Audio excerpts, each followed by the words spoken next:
Bismillahirrahmanirrahim. Assalamualaikum warahmatullahi wabarakatuh. Alhamdulillahilladzi arsala rasulahu bil huda wa dinil haqq liyuzhirahu 'alad dini kullihi wa kafa billahi shahida. Allahumma shalli wa sallim ala nabiyyina Muhammad wa ala alihi wa sahbihi wa mawalah. Amma ba'd. Bapak-bapak mahasiswa RPL di mata kuliah Administrasi Peradilan. Alhamdulillah hari ini saya ingin menyampaikan materi singkat terkait Administrasi Peradilan yang pada dasarnya perkuliahan kita ini semoga ada keberkahan di dalamnya. Walaupun materinya sedikit, ya, tapi kemudian kita berharap keberkahan itu Allah berikan kepada kita semua.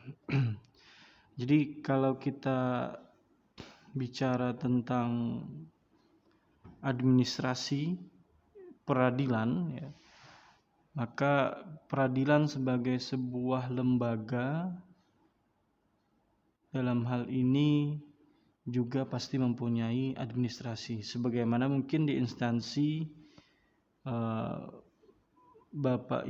bapak-bapak sekalian, misalkan di desa pasti juga punya yang namanya administrasi. Bahkan di seluruh instansi perkantoran pasti punya yang namanya administrasi.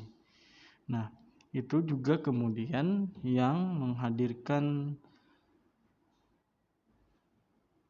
administrasi di peradilan. Dalam hal ini saya ingin menyampaikan di peradilan agama. Karena dekatnya kita hukum keluarga atau ahwal syahsiah adalah ke peradilan agama, dan juga sebenarnya juga tidak beda jauh dengan peradilan umum, ya, peradilan lain seperti itu. Nah, pola bindalmin pada pengadilan agama dan pengadilan tinggi agama, ini materi yang ingin saya sampaikan. Bindalmin itu adalah pembinaan,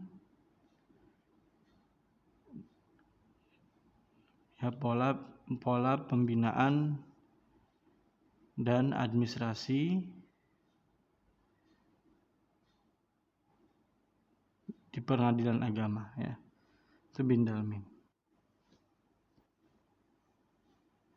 Nah, sebagai pengantar saya ingin menyampaikan bahwa kemudian pengadilan agama ada peradilan yang mandiri, court of law. Kedudukannya sejajar dengan peradilan yang lain.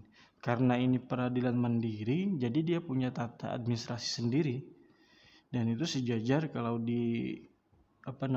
digambarkan itu sejajar dengan peradilan lain, court of law, ya. Nah, ciri peradilan yang mandiri itu yang pertama, hukum acara dan minutasi dilaksanakan dengan baik dan benar. Yang kedua, melaksanakan administrasi perkara dengan tertib. Yang ketiga, putusan dilaksanakan sendiri. Nah, dalam konteks ini, administrasi peradilan menjadi salah satu ciri bagi peradilan yang mandiri, ya. Jadi bagi peradilan yang mandiri. Nah, ada beberapa dasar hukum pengadilan agama. Nah, dasar hukum pengadilan agama yang pertama pastinya ada di Undang-Undang Dasar Negara Republik Indonesia tahun 1945, pasal 24 ayat 2 yang berbunyi, kekuasaan kehakiman dilakukan oleh sebuah mahkamah agung dan badan peradilan yang berada di bawahnya dalam lingkungan peradilan umum, lingkungan peradilan agama, lingkungan peradilan militer, lingkungan peradilan tata usaha negara, dan oleh sebuah mahkamah konstitusi. Nah, di dalam Undang-Undang Dasar ini sebagai pucuk tertinggi daripada tata aturan hukum di Indonesia disebutkan ada lingkungan peradilan agama. Nah, maka hadirlah yang namanya peradilan agama. Lalu ada di Undang-Undang Nomor 48 tahun 2009 tentang kekuasaan kehakiman, pasal 18. Nah, kekuasaan kehakiman dilakukan oleh sebuah mahkamah agung dan badan peradilan yang di bawahnya dalam lingkungan peradilan umum, lingkungan peradilan agama. Ini sama ya bunyinya, ya, turunan dari Undang-Undang Dasar tadi. Lalu ada di Undang-Undang Nomor 50 Tahun 2009 tentang perubahan kedua atas Undang-Undang Nomor 7 Tahun 89 tentang peradilan agama pasal 49. Pengadilan agama sebagai salah satu badan penyelenggara kekuasaan kehakiman mempunyai tugas pokok untuk menerima, memeriksa, mengadili, dan menyelesaikan perkara yang diajukan kepadanya antara orang-orang yang beragama Islam. Nah, di bidang apa yang kemudian berwenangnya pengadilan agama, yaitu perkawinan, termasuk di dalamnya urusan perceraian segala macam ya, waris, wasiat, hibah, wakaf, zakat, infak, sedekah, dan ekonomi syariah.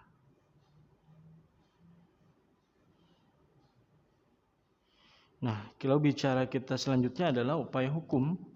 Jadi kalau bicara upaya hukum itu ya ada beberapa hal. Jadi kalau pertama, putusan tingkat pertama, misalkan Bapak mengajukan sebuah gugatan di Pengadilan Agama Pulang Pisau, itu namanya tingkat pertama. Lalu lawannya kemudian melakukan bandingnya di Pengadilan Tinggi Agama yang terletak di ibu kota provinsi, dalam hal ini Kota Palangkaraya. Lalu ada lagi mekanisme upaya hukum, yaitu kasasi. Kasasi dilakukan di Mahkamah Agung yang berkedudukan di ibu kota negara atau Jakarta saat ini. Nah, kemudian setelah kasasi yang terakhir adalah peninjauan kembali. Kita lanjut aja ya. Nah,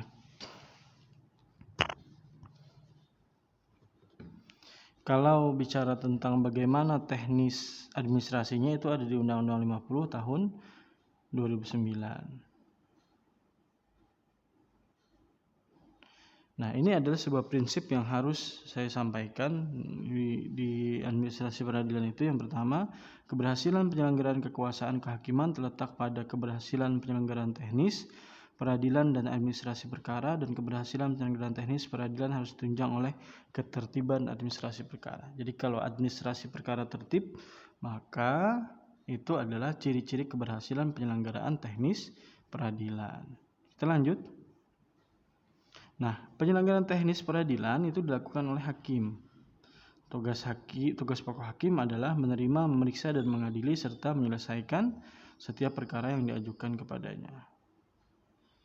Lalu administrasi perkara itu apa? Yaitu proses penyelenggaraan perkara oleh seorang administratur, dalam hal ini panitera. Jadi kalau bapak sekalian ke pengadilan pasti ada namanya panitera. Nah, itu tugasnya adalah tentang terkaitan dengan administrasi perkara ya, dan harus secara teratur dan diatur guna melakukan perencanaan, pengorganisasian, pelaksanaan, dan pengawasan untuk mencapai tujuan pokok yang telah ditetapkan administrasi perkara.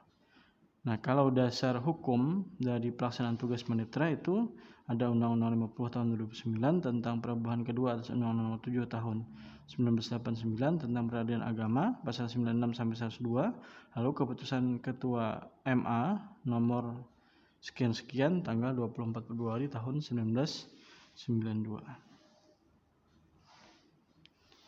Ini beberapa hal yang mengatur tentang administrasi pengadilan. Ada surat Ketua Mahkamah Agung atau sekarang SEMA ya.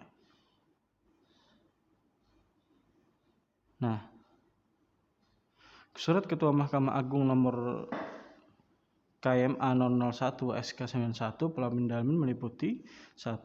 Pola prosedur penyelenggara administrasi perkara tingkat pertama, banding, kasasi, dan peninjauan kembali. Kemudian yang kedua ada pola tentang register perkara. Jadi register itu pendaftaran. Lalu kemudian pola tentang keuangan perkara. Yang keempat pola tentang laporan perkara. Yang kelima pola tentang kearsipan perkara. Nah, dalam pelaksanaan tugas administrasi perkara, sebagai penanggung jawab adalah panitera. Wakil panitera membantu panitera meneliti, mengawasi, untuk membina sebagai koordinator ya. Nah, panitera muda sebagai pelaksana. Jadi kalau AHS itu salah satu peluang kerjanya panitera ya, panitera kepanitraan. Nah, kita pada pengadilan agama, prosedur pengumpulan perkara dilakukan oleh kelompok pelaksana teknis yang disebut meja 1, meja 2, dan meja 3, dan kasir. Sejak dari penerimaan sampai perkara sampai dengan diselesaikan. Jadi ada meja 1, meja 2, meja 3, dan kasir. Ya. Mungkin pernah bapak-bapak ya ke pengadilan seperti itu. Nah, kalau yang tingkat pertama, bagaimana administrasinya? Yang pertama ada penerimaan perkara, ini register ya, dengan meja 1, 2, 3, dan kasir tadi. Lalu ada proses persiapan persidangan, kemudian yang ketiga pelaksanaan persidangan, yang keempat penundaan dan penyelesaian persidangan. Nah, kalau pola prosedur penyelenggaraan administrasi perkara tingkat banding, yang pertama penerimaan perkara, penyelesaian perkara. Kalau pengadilan tinggi agama, penerimaan perkara, persiapan persidangan, pelaksanaan persidangan, penyelesaian persidangan.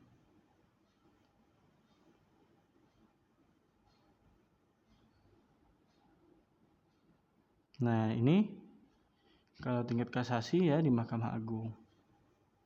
Kalau peninjauan kembali di Mahkamah Agung juga. Nah, kita masuk ke register perkara.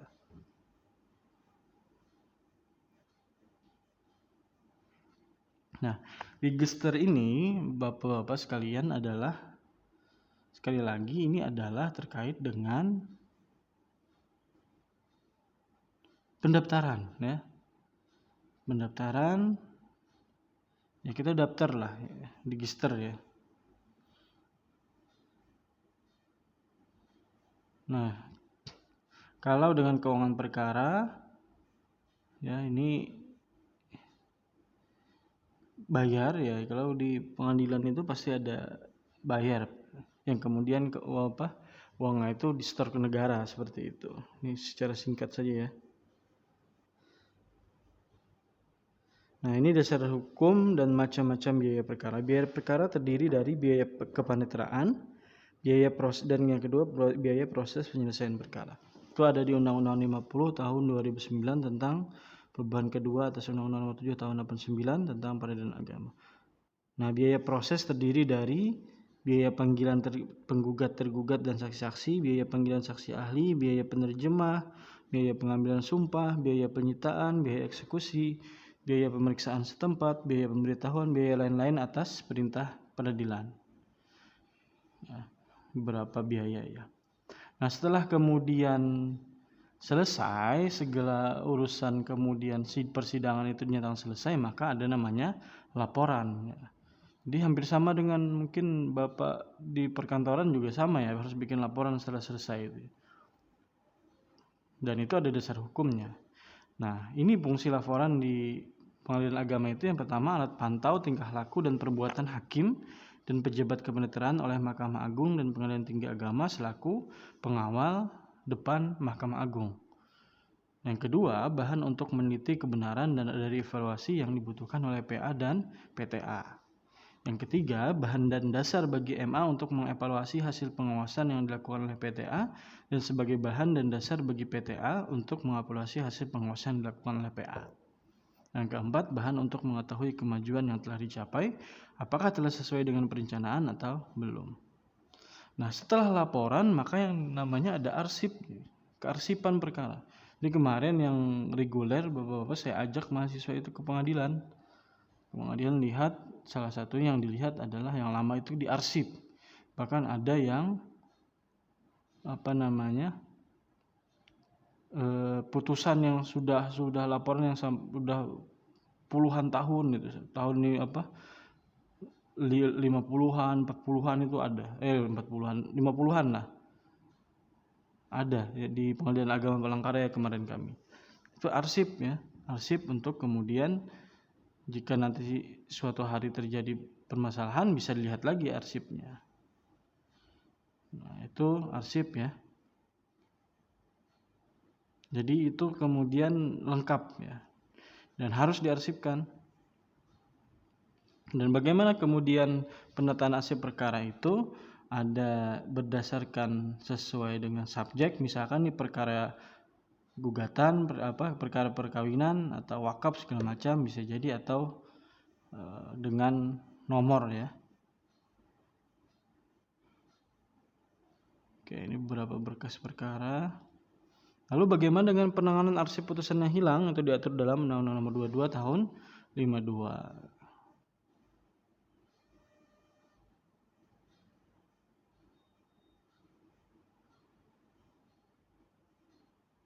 Nah, ini sebuah catatan, jika pola Bindalmin tidak ada dilaksanakan dengan baik, peradilan agama yang mandiri akan mengalami kegagalan.